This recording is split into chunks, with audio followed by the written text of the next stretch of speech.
1947 সনের যে ঘটনা সেটাকে সম্পূর্ণ অস্বীকার করে 1971-এর লোকেরা বাংলাদেশের ইতিহাস লেখার চেষ্টা করেছে। এটা তারা মারাত্মক ভুল করেছে। বাংলাদেশ যে ব্রিটিশের বিরুদ্ধে 200 বছর লড়াই করেছে সেটাকে সম্পূর্ণ অস্বীকার করে, কোনো রকমের উল্লেখ না করে বাংলাদেশের স্বাধীনতা সংগ্রামের কোনো রকমের অর্থ হয় না। এটা হচ্ছে একটা ঘর, যে ঘরের মধ্যে যে ঘর বানাইবো আমি শূন্যেরও মাছা। 1947 বিষয়ে বাংলাদেশে দেখেন একটা অদ্ভুত ধরনের নীরবতা বিরাজ করে। এখানে ব্রিটিশ শাসনের অবসান হয়েছে কিনা এই বিষয়ে তারা নিরুত্তর, কিন্তু ইতিহাস এই নিরুত্তরতা, প্রকৃতি এই শূন্যতা সহ্য করে না। আপনাকে বলতে হবে যে আমরা ব্রিটিশ বিরুদ্ধে সংগ্রামে ভারত এবং পাকিস্তানের অন্যান্য অধিবাসীর মধ্যে আমরা অংশ নিয়েছিলাম এবং আমরা জয়ী হয়েছি, কিন্তু সেই জয়কে আপনি উদযাপন করতে পারছেন না কেন? অসুবিধাটা কোথায়?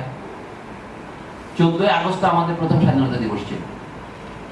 স্কুল কলেজে আমরা স্বাধীনতা দিবস উদযাপন করেছি, আপনারা অনেকে তো জীবিত ছিলেন তখন।